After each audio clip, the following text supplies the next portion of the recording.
mostrar que el conocimiento y el mundo cada día se vuelven más amplios y más complejos y que puede ser muy interesante moverse de un sitio a otro.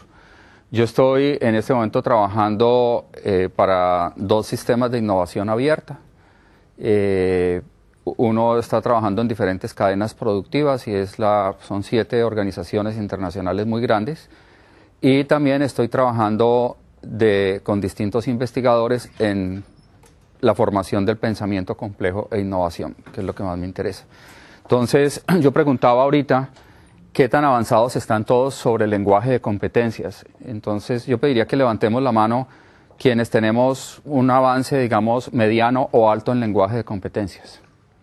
Ok, listo. Entonces, voy a hacer una conferencia súper rápida de lenguaje de competencias y después voy a pasar a una de cómo estamos haciendo, por ejemplo, con el arte contemporáneo, mirando formación de la complejidad. ¿Listo? Ok. Bueno, entonces, algo clarísimo es que estamos en una búsqueda permanente. O sea, no solamente ustedes, sino los padres de familia, las universidades están reventadas. Ahorita vamos a mirar el caso del emprendedurismo, porque les dicen ustedes tienen que graduar emprendedores. Las empresas, con todos los sistemas de libre comercio y todo, cada día la competencia es terrible y lo que se ve venir es peor. O sea, yo le decía esta mañana a los chicos que ellos ni se imaginan el mundo en el que van a tener que competir y con qué van a competir, o sea, con qué herramientas van a competir. Entonces, en esa búsqueda que estamos, hay muchas formas de matar pulgas, ¿verdad? Eso es un dicho colombiano, dicen hay muchas formas de matar pulgas. Entonces yo voy a mostrar ejemplos en la segunda conferencia de cómo acercarnos a la complejidad y por qué la complejidad es tan interesante. Y la complejidad es muy interesante por una razón, y es que cuando uno hace un análisis de causalidad y uno comienza a mirar pero por qué, y luego hace un pero por qué, pero por qué, pero por qué, casi siempre llega a una respuesta y es porque las personas no manejamos la complejidad. Uno puede preguntar, ¿pero por qué hay tantos pobres? Entonces alguien dice, no, pero es porque las políticas no son adecuadas. ¿Y por qué las políticas no son adecuadas? Porque los que hacen las políticas no lo hacen mal, digamos, y hay intereses económicos. ¿Pero por qué hay intereses económicos y por qué las hacen mal? Porque estas personas no entienden cómo hacerlo bien. Y cuando uno llega de pronto a la quinta pregunta es porque las personas no pueden manejar la complejidad, o sea, manejar muchos factores. Entonces, el mundo está convertido en un laberinto y ese laberinto, en gran parte, lo tenemos que aprender a manejar como equipo. Ese manejo como equipo requiere una competencia blanda que se llama trabajo en equipo, por ejemplo. Entonces, antes de continuar, vamos a hacer un recorderis de qué es competencia. Una competencia es una capacidad que tiene una persona para hacer algo y hacerlo bien sistemáticamente. Y es algo que se inventaron, parece ser que lo inventó como la Fuerza Aérea Americana y la Fuerza Aérea Alemana, porque necesitaban definir cuándo, por ejemplo, un piloto podía hacer una labor de guerra específica y siempre la podía hacer bien.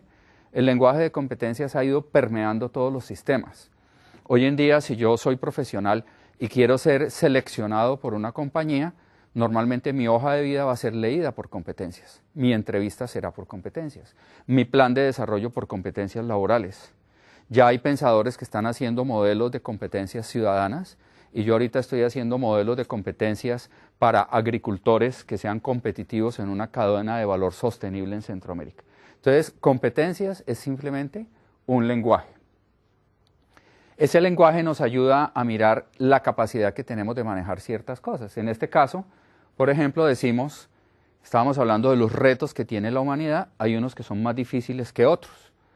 Los más difíciles requieren mayor número de competencias y competencias mucho más avanzadas, ¿sí?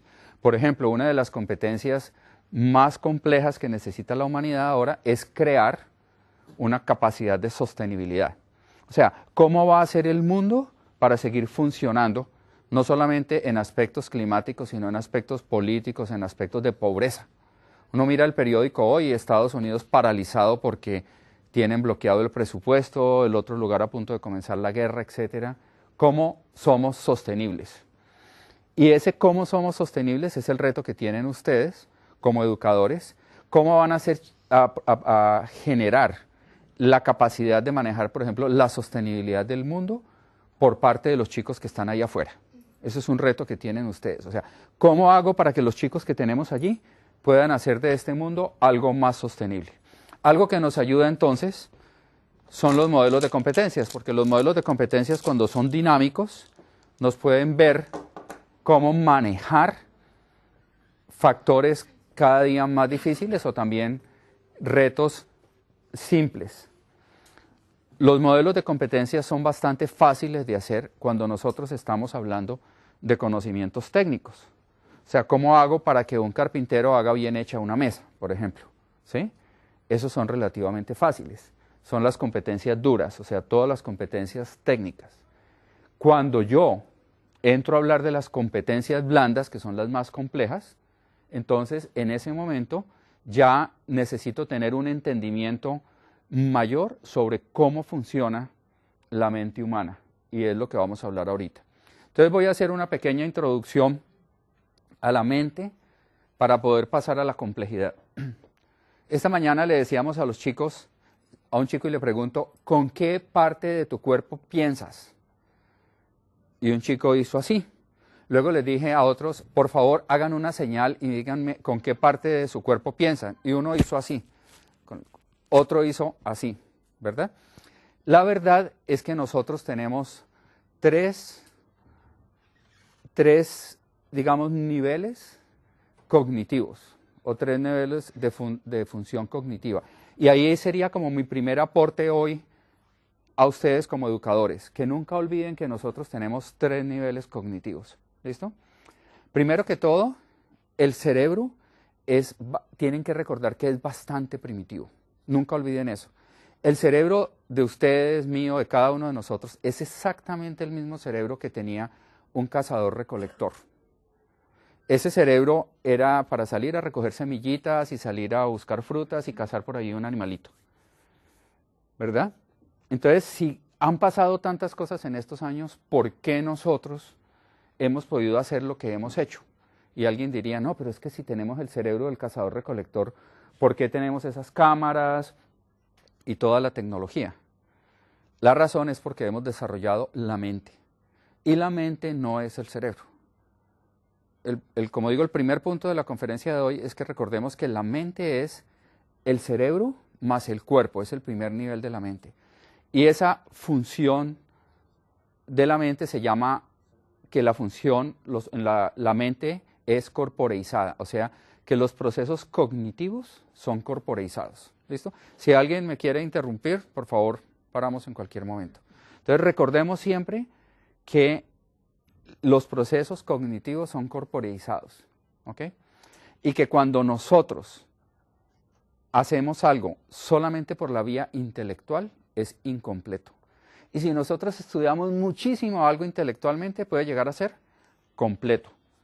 Pero si yo encarno algo, puedo tener un concepto y un conocimiento complejo.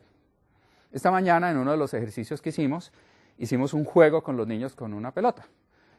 Y luego de que nos habíamos equivocado y que vimos lo difícil que era, yo les dije, yo les voy a contar un juego. Y les conté lo que estaba pasando y les dije, ¿cuál sería la diferencia entre oír una historia o inclusive hasta ver unas fotografías de este juego y jugarlo? ¿Verdad? Tú estabas allí. Son dos universos totalmente distintos. Entonces recordemos que cuando yo le enseño a alguien por la vía intelectual, el conocimiento es muy limitado. Y que cuando alguien aprende con el cuerpo. Ahora, ¿por qué aprender con el cuerpo es más poderoso? Una razón muy sencilla es que nosotros solamente usamos la vida intelectual hace unos pocos miles de años. En cambio, todos los animales y toda la naturaleza aprende con el cuerpo. Nadie le ha dado consejos a un elefante, ¿de acuerdo? O sea, yo no me imagino uno diciéndole el consejo al elefante, mira, tienes que ser cuidadoso. O alguien no le dice al tigre en la selva, mira, tienes que ser astuto. El elefante aprende con el cuerpo. Y nosotros, que fuimos animal mucho tiempo, aprendíamos con el cuerpo. Cuando desarrollamos la intelectualidad, comenzamos a aprender ciertas cosas a pedazos. Entonces, esa es una de las razones por las cuales nos estamos explicando hoy los problemas de sostenibilidad del mundo. ¿Listo? Muy bien. La segunda cosa que tenemos que entender es que la cognición no solamente es corporeizada, sino que la cognición es situada. O sea, mi mente funciona dependiendo del lugar donde yo esté. Yo aprendo de una manera distinta si estoy acá, arrodillado, a si estoy allá sentado, a si estoy bajo la lluvia. No estoy diciendo que aprendo mejor o peor en un lugar. Aprendo de una manera distinta. Entonces mi mente funciona distinto dependiendo del lugar donde estoy. Y la tercera cosa que es importantísima entender es que la cognición es extendida o distribuida. O sea, una persona incluye en su mente una extensión y no sabemos hasta dónde. Y no me voy a meter hasta dónde es la extensión, solamente voy a dar un ejemplo real, porque resulta que me podría meter en campos que solamente podrán ser explicados por la nueva ciencia, y la nueva ciencia no existe, ¿verdad? Entonces termino inventando cosas. Muy bien.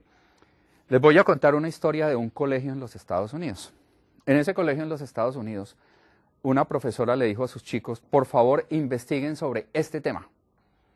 Todos los chicos fueron a investigar, obviamente en internet, en Google. Y al día siguiente, cuando los chicos llegaron, la profesora les preguntó quién encontró la información de la tarea, y un niño levantó la mano. Y los demás no levantaron la mano. Y le dijo, ok, ¿tú qué encontraste? Y el niño dijo, no recuerdo la información, pero si usted me presta su computador, yo la encuentro rápidamente. La profesora le puso una mala nota a ese niño. Y a los demás no les pasó nada. Muy bien. La profesora no sabía algo, y es que la mente en este momento se está usando más para crear rutas de información y no para guardar información. Entonces, ese niño era mejor que los demás niños. Eso es un ejemplo de que la mente es extendida hoy. Ese niño con el iPad, ¿sí?, puede acceder a muchísima más información si tiene muchas más rutas en su cabeza que la información que la que puede tener alguien que memoriza la información. Hay que tengan claro que no nos estamos volviendo menos inteligentes por los instrumentos, que eso es una creencia. El IQ de la humanidad está incrementándose hasta en 2 puntos cada año. Pero recuerden que el IQ de nosotros no aumenta, ¿sí? Entonces, el IQ de los niños está aumentando a una velocidad increíble. Entonces, el ser humano está usando su mente y su cerebro de una manera mucho más fuerte. Muy bien, entonces, la verdad es que necesitamos formar personas con pensamiento complejo. ¿Cuál es el reto de ustedes, entonces? El reto de ustedes en el colegio es formar personas con una mente más poderosa. No es formar personas con más conocimientos. Obviamente hay que tener unos conocimientos básicos, pero ese es otro mensaje del día de hoy. La función de este colegio es un centro de formación de la mente, no es un centro de información, ¿verdad? Porque además a la información se puede acceder mediante rutas. Es un centro de formación de la mente, porque solamente una mente muy poderosa es la mente que va a hacer la humanidad sostenible a futuro. ¿Y cómo se forma la mente? Entendiendo que el cuerpo es importantísimo, ¿ok? Y que esa mente pueda integrar muchísimas cosas. La formación en valores, la formación en el trabajo, la solidaridad, por ejemplo, se aprende de manera mucho más fácil con el cuerpo que con el cerebro. Yo puedo a una persona ponerme a explicarle muchas cosas sobre la solidaridad, pero la Madre Teresa de Calcuta consiguió que una niña rica en la India, yo creo que eso debe ser de lo peor, me imagino, ¿no? Eso debe ser de lo peor. Niñas ricas de un colegio de la India, cuando la Madre Teresa era apenas como una novicia, logró que se fueran y dedicaran su vida a lavar leprosos y a lavar ancianos abandonados y a cuidarlos. ¿Cómo lo hizo? Los llevó a cuidar. Y cuando esas personas comenzaron a sentir la satisfacción de cuidar a alguien, llegaron a los extremos de solidaridad. ¿Ok?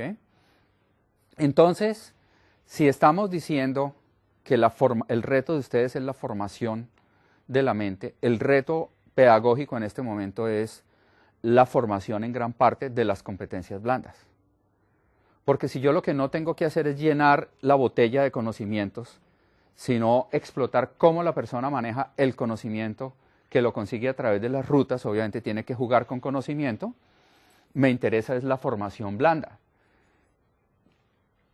¿Quiénes son los que triunfan en las compañías? Una vez alguien me decía, mira, es que el presidente de esta compañía gana $30,000 mensuales y este otro que estudió en la misma universidad y es ingeniero y es excelente ingeniero gana $2,000. ¿Cuál es la diferencia? No estoy diciendo que sea justo, equitativo, lo que sea, pero ¿cuál es la diferencia? Que el presidente de la compañía puede dirigir personas, ¿sí? Que el presidente de la compañía puede solucionar problemas de alta complejidad, ¿ok? Que el presidente de la compañía tiene una resiliencia que la transmite a la organización, que tiene en el momento de hoy, por ejemplo, una aceptación de la diversidad. Puede ver cosas complejísimas y puede suprimir el juicio. Ahora mostramos la supresión del juicio. Tiene visión estratégica. Tiene la capacidad de hacer grandes acuerdos. Puede comunicarse hábilmente. Puede planear, ¿ok? Puede ayudar a otras personas a desarrollarse. O sea que maneja muchísimas competencias del liderazgo. Fíjense que cuando estuvimos hablando de todo esto, que es un modelo dinámico, ¿sí? No estábamos hablando de que ese presidente de la compañía sabe finanzas, sabe, no sé, ¿verdad? A lo mejor sabe eso, pero eso es muy básico. Esa persona maneja un perfil blando fuertísimo. Ese perfil blando obviamente lo desarrolla en la vida. Cuando salimos a la calle nos estamos formando, ¿sí? Los deportes. Si la mente está formada en gran parte por el cuerpo, no me imagino a una persona que pueda formar la mente sin hacer deportes. Obviamente, las personas que están haciendo formación técnica como mecánica, etcétera, están desarrollando mucho su mente, pero hay cosas todavía mucho más interesantes y que uno se pregunta a veces por qué nos estamos tardando tanto en asumirlas. No sé si ustedes sabían que las personas que bailan pueden hacer correlaciones más complejas que las personas que no bailan. ¿Sí? Entonces, no estoy diciendo que la clase de baile no sea importante. Lo que estoy diciendo es que es más importante bailar que tener conocimientos. Obviamente, hay que tener conocimientos para que uno pueda hacer correlaciones importantes. Porque si yo solamente sé bailar y no sé leer y escribir, pues no tengo qué correlacionar. Pero si yo solamente tengo información, mis correlaciones van a ser pobres. Pero si yo puedo bailar o si yo puedo tocar una batería, mi mente es mucho más poderosa. Porque el cuerpo no lo maneja el cerebro, sino que el cuerpo moldea al cerebro y conforma la capacidad de la mente. Ok, entonces hasta ahí era como una introducción y quisiera si hay preguntas antes de que pasemos a la segunda parte.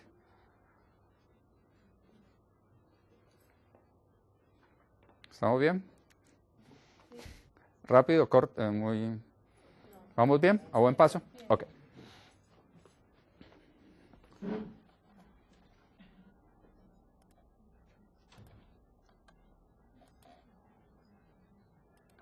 Muy bien.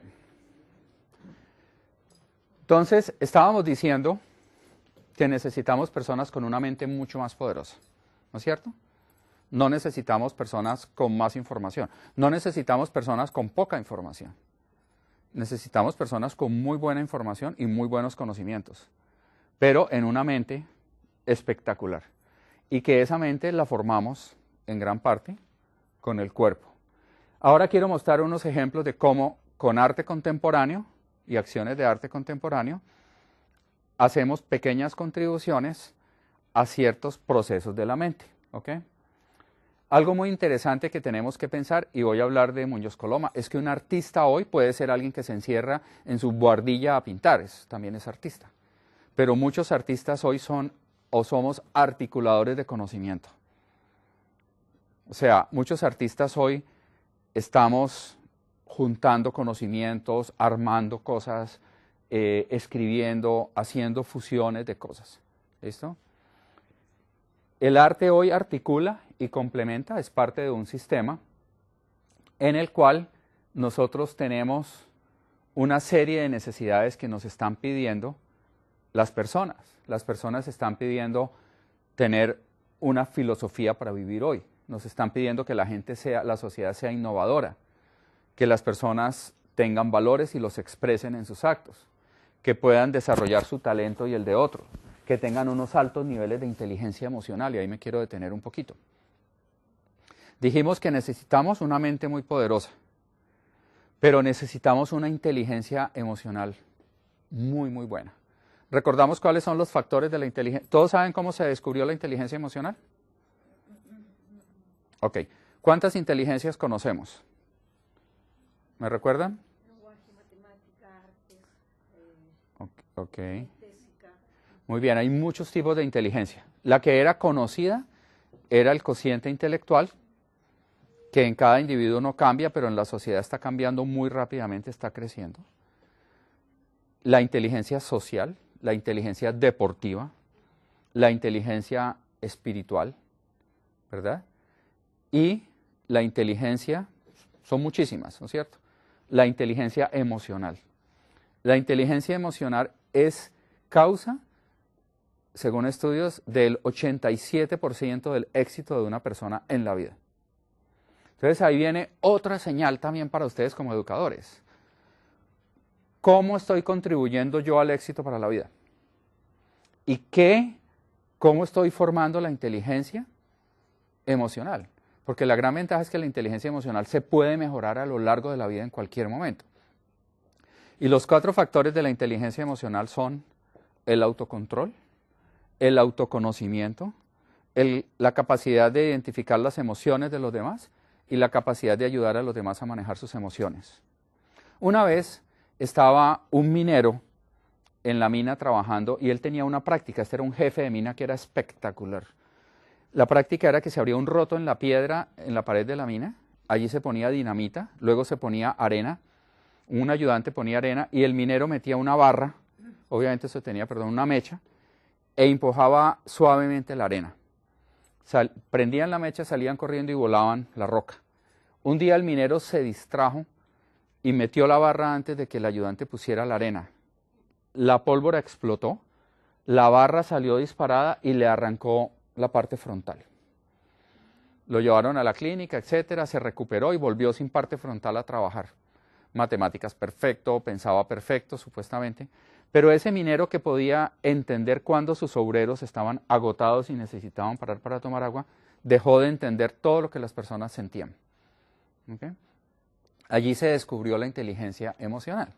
Entonces, inteligencia emocional, pilas con eso. O sea, me parece que pedagógicamente es importantísima y más aún también ahora que los últimos estudios muestran que la autoconfianza es importante, pero no es el éxito. De hecho, personas con una autoestima y una autoconfianza exagerada pueden tener unos bajones increíbles cuando tienen un fracaso. Ahora lo que nos dicen es, las personas más exitosas y felices tienen es autoconocimiento, que es un factor de la inteligencia emocional. ¿Ok? Entonces, en todos esos factores, y para atender todos esos factores volvemos a hacernos la pregunta, ¿tienen mis alumnos, tengo yo, tienen mis hijos la mente que necesitan para poder funcionar el mundo? Y obviamente la respuesta es no. Por eso la pedagogía debe comenzar a cambiar a ser una pedagogía para la formación de la mente y no una pedagogía del conocimiento y la información. Lo que pasa es que con el conocimiento y la información yo puedo desarrollar la mente también. Lo importante es la conciencia que yo tenga y decir, esto que estoy haciendo sirve para tal cosa. Que si yo soy el profesor de educación física, sepa que cuando mis alumnos están haciendo gimnasia, están creando una mente más poderosa, más todo lo que ya sabíamos, que tienen un cuerpo más sano y que no sé qué, todas las cosas que son espectaculares. ¿Listo? Cuando yo vea a mis estudiantes estudiando música, sepa que van a ser mucho más competitivos y van a poder manejar información más compleja. ¿Ok? Él ya me había contado que tenía que salir, tenía un compromiso. Entonces, por favor, pensemos en cada momento, cuando estemos haciendo algo, si estoy enseñando matemáticas, obviamente sabemos que estamos formando la lógica y estamos formando otra serie de procesos. Con toda la formación del colegio se está contribuyendo a formar la mente, ¿ok? Lo importante es entender cómo participa el cuerpo en esto también. Entonces, vamos a integrar acá cómo en algunos casos nos hemos acercado a la complejidad y tratar de mostrarles experiencias de otros países que les puedan servir para enriquecer su trabajo. Ok. El ser humano, dijimos entonces, está metido en un ambiente muy complejo y es por la permanente expansión en la que estamos. Estamos en un sistema competitivo, los retos son cada día más grandes, nos piden ser innovadores, nos piden personas que tengan interés por lo desconocido, personas que puedan suprimir el juicio. O sea, personas que cuando vean algo que no está dentro de sus parámetros puedan seguir pensando y no se bloqueen. Nos pide la sociedad entonces que hagamos esto, para lo cual podemos comunicarnos con el lenguaje de competencias. Dijimos que una competencia es el poder hacer algo y hacerlo bien, ¿ok? Y es una mezcla entre habilidades, destrezas, conocimientos, aptitudes. Son complementarias las duras y las blandas. Las blandas son las que están más enfocadas a explotar mi personalidad, mi psicología, mi capacidad mental, y las duras son un poco más las del conocimiento técnico. Esa mezcla es la que hace a alguien, por ejemplo, a una persona emprendedora, capaz de hacerlo. Ok. Como el tiempo corre, como estamos evidentemente en una crisis de la pedagogía porque estamos siendo muy cuestionados en todo momento, vamos a mirar ahorita un ejemplo del arte, pero quiero que pensemos en el arte como en la educación física, como en las matemáticas, como en los ejercicios de integración en los colegios, etc. Para formar esta mente usamos el cuerpo. Acá les quiero mostrar una performance, una obra de arte de acción con estudiantes de ingeniería. Un ejercicio similar a este hicimos hoy. Estos estudiantes de ingeniería, para llegar a esta clase donde oían música con sonidos electrónicos, tenían que desarrollar la capacidad de hacer malabar con 2 pelotitas. ¿Okay?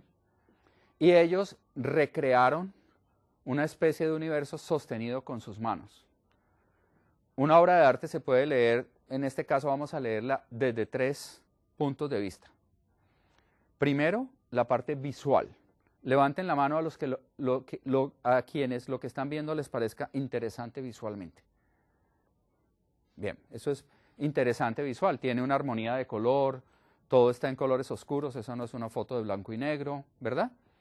Ahora, desde el punto de vista conceptual, el concepto es que los seres humanos somos responsables por el universo. Una mujer de Bogotá es la jefe de residuos espaciales de la NASA. ¿Sí? Esta persona tiene una responsabilidad frente al universo.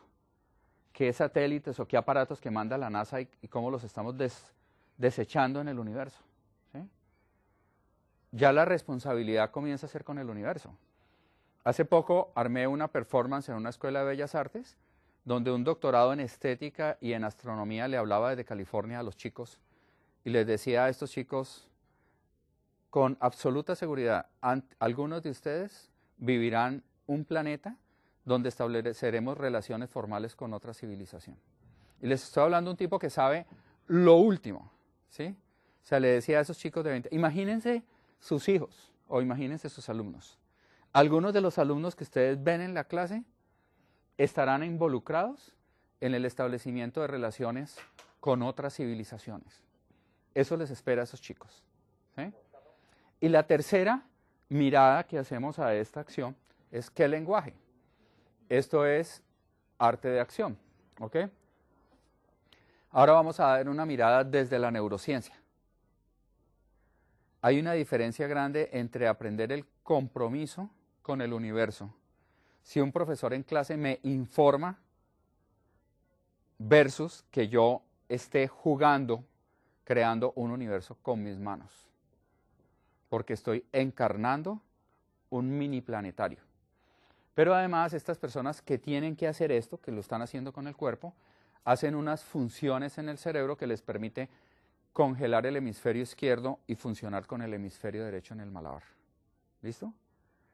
Lo que pasa es que los padres de familia de unos chicos que los mandara un profesor a aprender a jugar con 2 o 3 bolitas y sostenerlas, podrían pensar que lo que están haciendo no es importante.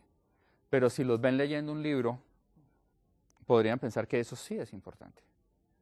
Lo que quiero recordar es que alguien que hace malabares y no leyó el libro, no llega muy lejos. Pero alguien que lee el libro y no tiene un uso avanzado del cuerpo, tampoco puede integrar de manera... ¿Estamos de acuerdo? No puede integrar en la medida en que necesitamos integrar. Podría llegar a ser un presidente de una compañía, pero como no puede integrar, él no va a entender que al otro lado de la compañía los pobres están sufriendo, porque él no puede integrar. Yo he hablado con presidentes de compañía que son inteligentísimos, pero ellos no entienden, saben, tienen toda la información del cambio climático, pero no se comprometen con el cambio climático. ¿Ok? Muy bien. Baño de luna, este es una acción con ingenieros también, donde ellos están representando la entropía. ¿Okay? Inegentropía son los mismos ingenieros migrando a través de un pantano, donde están representando el momento en el cual la humanidad comienza a migrar de la Tierra. Son estudiantes, en este momento yo estaba trabajando con modelos matemáticos de cambio climático.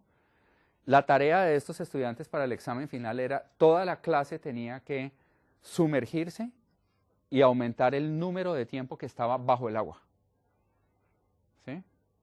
Afortunadamente en esta universidad me respetaban y había libertad de cátedra, pero podrían haber pensado que yo estaba absolutamente chiflado. ¿Sí? Hoy hicimos un ejercicio donde los estudiantes tenían que mejorar en segundos, hacer una acción entre todos, un proceso entre todos.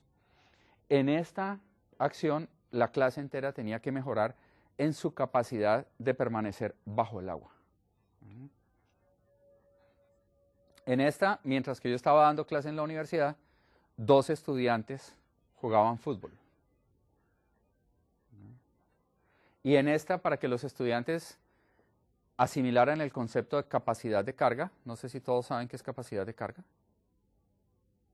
Capacidad de carga es la cantidad de peso o actividad que puede sostener un sistema o una máquina.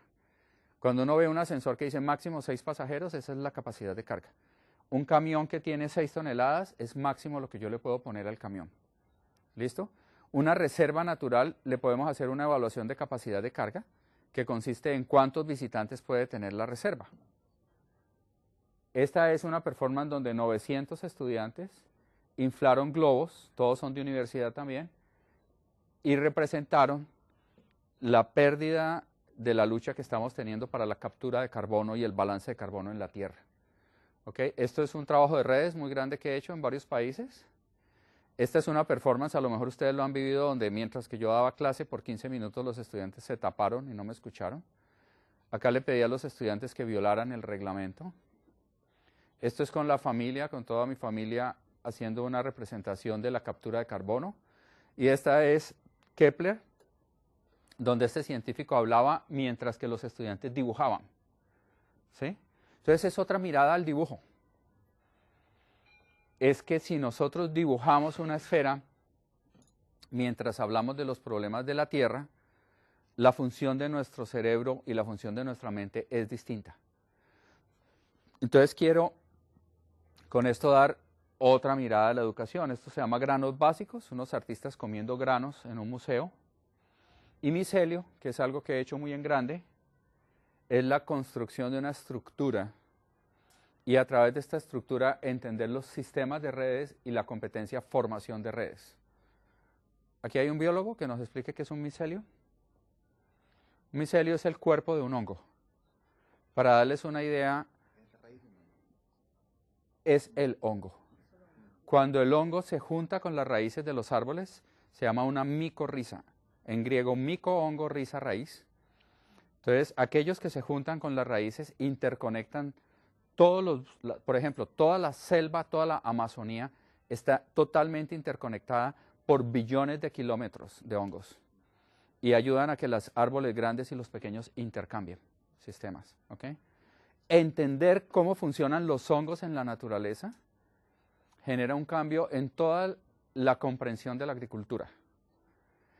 Yo soy agrónomo y, por ejemplo, cuando yo estudié agronomía y aún ahora, a la gente no le enseñan a entender que los hongos interconectan a las plantas por debajo y todo lo que hacen. ¿Listo? ¿Por qué? Porque los profesores de agronomía no pueden integrar. ¿Y por qué no pueden integrar? No pueden integrar porque no tuvieron un desarrollo de la mente cuando fueron educados. O sea, su mente no fue desarrollada a donde debió haber sido desarrollada. ¿Sí queda claro el concepto? Pudo haber sido su mente desarrollada mucho más. ¿Ok? La persona que ve arriba, la monita chiquita, es una PhD en biología molecular y esos son sus estudiantes de la universidad. Y ellos están creando una estructura que a su vez es una escultura efímera para hablar sobre el hongo. Y tenían que filosofar sobre las redes en la sociedad, hablar sobre la biología de las redes, sobre las redes sociales, Facebook. No sé si ustedes sabían que ya descubrieron que la cantidad de amigos que tengo en Facebook es directamente proporcional a la materia gris que tiene la persona. O sea, hay una correlación directa entre materia gris y redes sociales. No quiere decir que el que no esté en redes no tenga materia gris. No, no es extremo, es ciencia. O sea, lo midieron. O sea, no quiere decir que es exacto. Ustedes saben que hay un promedio, ¿no es cierto? Pero estamos hablando de que la generación de las redes, el número de amigos que manejan redes una persona es científicamente probado directamente proporcional a la cantidad de materia gris que tiene. ¿Sí? No, no es extremo, es. Porque estamos hablando de que el cerebro es otro. Perdón, el cerebro es el mismo, pero funciona en otra función. Entonces imaginémonos hoy un chico que no entienda en profundidad los sistemas biológicos en red, los sistemas de comunicación en red y la funcionalidad de la red. Muñoz Coloma y yo somos una red. ¿Qué dijo Muñoz Coloma ahora? Nos conocíamos por internet, o sea, por las redes hace años. Intercambiábamos por las redes. Nos habíamos generado respeto y confianza mutuo por las redes. Imagínense que él no estuviera en las redes y yo no estuviera en las redes, yo no estaba acá. El chico que no maneje las redes con altísima eficiencia hoy no va a ser competitivo en el mundo de hoy. ¿Ok? Muy bien. Esta es, para que lo miremos, un ejemplo de usted. Este es un colegio como el de ustedes, donde con 200 alumnos de los últimos años hizo un ejercicio de integración. En este colegio, los profesores, igual que como están ustedes en este momento, tuvieron una conferencia conmigo. Este colegio tiene en su visión ser y en sus estrategias uno de los colegios pedagógicamente más innovadores de Colombia. Ya están comenzando entonces a pensar en que tienen que formar la mente y no el conocimiento. ¿Ok? Bien, este colegio paró sus actividades de los 200 alumnos de los últimos 2 años y tuvieron una conferencia sobre redes los alumnos, en la cual hablaron el profesor de sociología, el de historia, el de biología, el de arte. Vieron las redes desde diferentes disciplinas. ¿Hasta ahí qué tenían? ¿Qué tipo de conocimiento tenían? Un conocimiento completo. Para que ellos tengan un conocimiento complejo, ¿qué tienen que hacer? Usar el cuerpo. Salieron a una plaza pública, crearon una red gigantesca entre los 200 chicos y acá la metieron al museo. Esas son las piezas del museo de hoy. La pieza del museo de hoy no es una pintura hecha por Pedro Pérez, sino que es un proceso de crecimiento del talento humano. ¿Okay?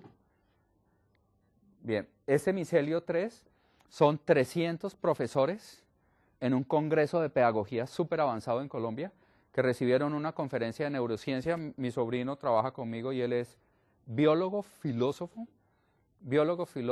psicólogo, máster en neurociencia y está recibiendo ahora su PhD en neurociencia.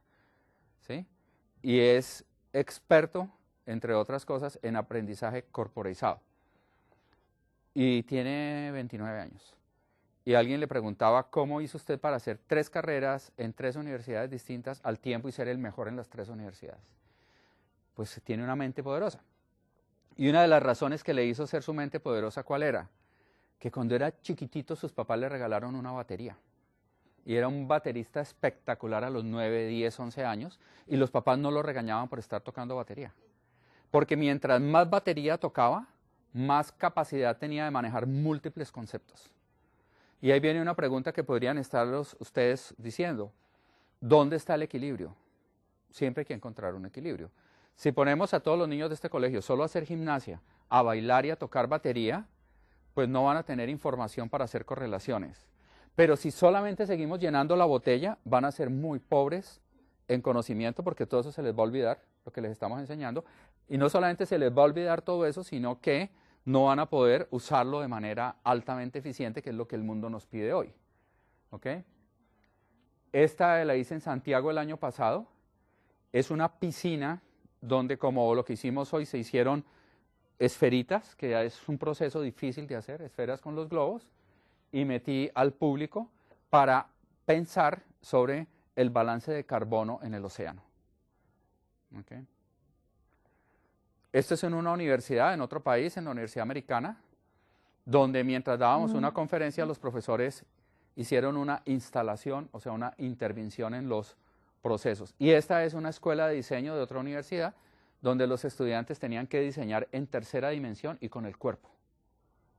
¿Okay? Diseñar con telas en el cuerpo. Este es un proyecto de mi familia sobre el tema de mestizaje. Mi familia toda hace performance, desde nietos hasta abuelos, hace performance. Y esto lo hicimos esta mañana, lo he hecho en diferentes países y estamos aprendiendo muchísimo. Es haciendo manchas y a través de las manchas integramos las matemáticas, el lenguaje, la filosofía, etcétera, llevando a las personas a la abstracción. Porque solo tengo una mente poderosa si soy capaz de ir por el camino de la abstracción también como el camino de lo real. Este es otro colegio, ellos son 2 artistas sordos y el colegio entero, 650 alumnos, desde el rector, etcétera, se taparon los oídos, se pusieron un tapabocas y por 5 minutos frente a los sordos reflexionaron lo que significa nacer sordo. Ojo, yo no puedo dimensionar lo que es ser sordo a menos que yo sea sordo, pero hacer una acción de un colegio entero que caminó desde sus salones y todo es también algo muy avanzado, es simbología.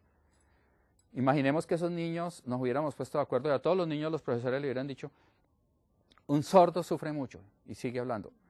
Eso lo olvidan, eso es, mejor dicho, es como que me cayó una gota de agua, ¿ok? Y este es un proyecto en el que estoy haciendo ahora, también que es un proyecto sobre la conciencia de lo que fue la esclavitud. ¿Ok? Por favor, todo el mundo piense en este momento cuántos esclavos llegaron de África a América. ¿Listo? Todo el mundo piense una cifra. ¿Ya la tienen en su cabeza? Inventen una cifra. Muy bien, ahora piensen cuántos murieron para que esos llegaran. ¿Cuántos murieron en los barcos? ¿Ok? ¿Listo? Ahora yo les voy a decir cuántos fueron. Llegaron a América 12.5 millones de esclavos y salieron de África 18 millones en los barcos. ¿Sí? Fueron 39.000 barcos documentados de esclavos. La pregunta es, ¿por qué la mayoría no podemos manejar esa cifra? Es porque la información, nosotros somos malísimos manejando información, las personas. ¿Ok? Somos muy, muy malos. Pero si ustedes hubieran tenido una experiencia encarnada. No fue un aprendizaje significativo en el fondo para nosotros. Porque no fue una... Lo escuchamos, pero... Exactamente, porque desapareció. La pregunta es cómo hacerlo significativo. Porque si bien podemos manejar muchas rutas, nosotros podemos manejar muchísima información también. ¿Listo? No lo manejamos porque la mayoría de nuestra información nos llegó en clase, en cátedra. Y hemos olvidado casi todo, o sea, casi todo lo que le decimos a los estudiantes en clase lo olvidarán. ¿Listo? Esa es la crisis de la pedagogía. Trajeron 2, no murió ninguno, me dijo este señor. Bueno, estas son estadísticas. Terminé.